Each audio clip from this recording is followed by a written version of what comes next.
Hi everyone, I hope you're well. Something weird is happening with my phone today, so I'm not sure whether this is going to work. Fingers crossed it does. It's starting to record, but then won't stop, which is really kind of odd. So that's why I'm focused very intensely on that stop button. I'm wondering what's going on. Anyway, fingers crossed it works. It's Sunday. I'm printing, or I have printed. I wasn't here last week.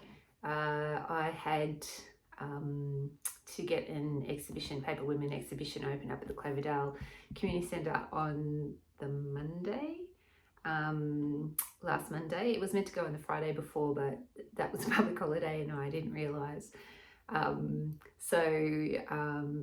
of racing to get it done on the Friday, I had the luxury of preparing it on the weekend. And as I had to move the women from the card that they had been pinned to and pop them across to Corflute, because there was actually hanging rails at this community centre.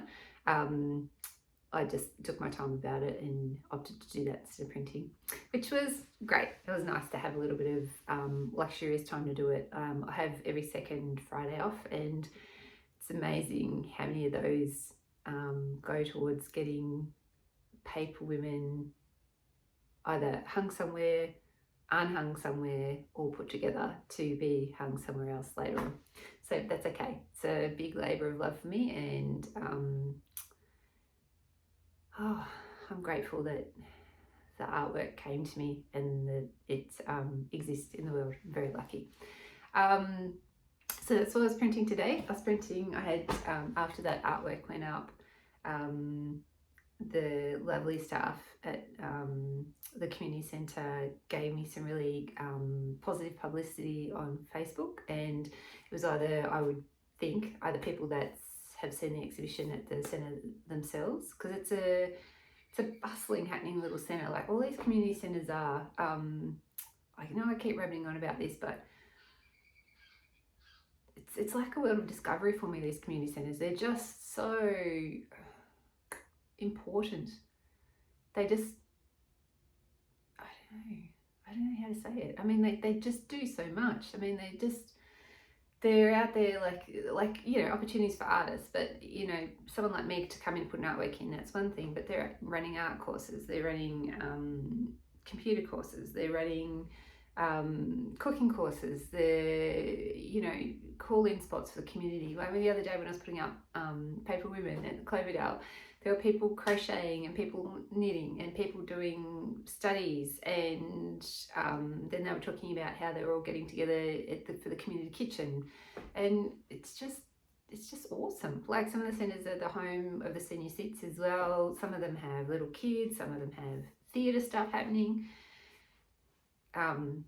What else have I? Oh, sewing classes, so creative stuff, community support stuff, legal aid. There was some legal advice happening when I was there at Cloverdale on Friday. It just blows my mind that, well, it speaks to my privilege that I'm in this kind of little bubble of, I go to work and that gives me money to do things like make art and go out and have coffees and meet with people and go to movies and stuff like that. But for other people, I mean, apart from the joyous, the creative stuff, there's this whole other world of support and networking and opportunities that's out there, and I just didn't know about it.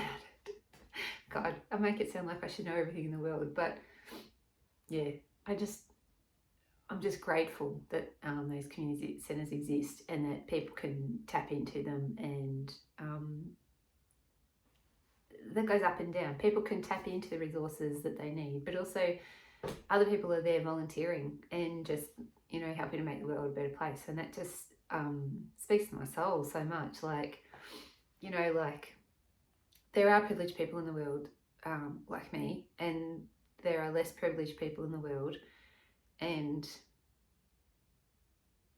what a great idea to create a space where some of those things can meet, where people in need can benefit from people who want to give, and absolutely they should be funded by the government and funded more and in more locations, or in, I don't know, I'm just pipe dreaming here, but either more locations or bigger centres or have more reach so more people know about them, because it's just awesome. It's just awesome, and it's the way community should be. Oh, that was a tangent, wasn't it? Okay, so yeah, so I am very gratefully received 2 more Paper Women responses. These were both through SurveyMonkey, and were both women opted to use the survey, and from their responses, both women have suffered horrific abuse. So it's yeah, you can't ever rate these things, but like that checkbox survey, I presume, because again, I know only a handful of people watch these, but if you've been on my SurveyMonkey response page, so there's 2 options. You can either write your story, or you can opt to check boxes. And you know, even when I was typing them out, it was kind of a really hard thing to do, because there's just so many classifications of what constitutes abuse, and you break them down, and you can break them down further. You know, sometimes when I see someone, they've checked a box, and I think there's really 4 different things in there, and I can only, well, I don't want to guess, but someone's picked maybe 1 component of that, maybe 2, maybe 3, maybe all 4. And both of these responses just had so many boxes ticked, and it just breaks your heart. You just wonder how people get up and keep functioning after that. And yeah, anyway, so to these women, thank you for sharing your experiences, and they'll be turned into artworks, and they're now in the Paper Women Gallery, and one of the women opted to have her story told in whole, told all the experiences listed in whole, so that's on the whole story page on my website. And through my social media posts already, quite like a lot of people have circled back to that whole story and read all those ways. Well, I presume they at least got to the page and saw all those different forms of abuse wrapped up in one woman's life experience. And yeah, change has got to come from somewhere, and hopefully that triggers some change. So yeah, so that got a little bit more serious than I was anticipating, I guess. That's okay, isn't it? It's not a bad thing. So yeah, so I hope you're well. I hope you don't struggle too much with daylight savings. I don't know, daylight savings is just a mystery to me. I loved it as a kid. I just thought it was the best thing ever. And I moved to West Australia, and I was, well, for our second stint. The first stint we were there for 4 years, and we didn't have daylight savings, and I didn't think too much. And the second, I just missed it. And the second stint, we lived at the top of WA, and it was hot. And they had the 3 years of trials of daylight savings, and I had little kids, and the kids wouldn't sleep, and it was freaking hotter longer because, well, it was always hot, but at least the sun had gone down and you could get out and do things without, you know, like Port Hedland, where I lived for all those years, 40 plus degrees all the time in summer. Those summer months, those 6 summer months, and the, you know, winter, it went down to more like 35 degrees during the day. So, you know, maybe 30, 35 degrees. Anyway, much more tolerable. And in summer, you just wanted the sun to go away so your kids could run around without being burnt to a crisp.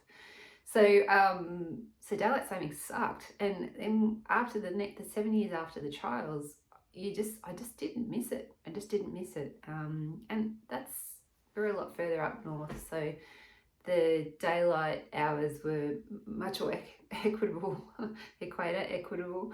It was much more equitable split. So you just really didn't notice, you noticed the passing of the seasons, but you didn't know notice the change in the daylight. Coming back to Victoria, no, we've been back ages. We've been back 6 years.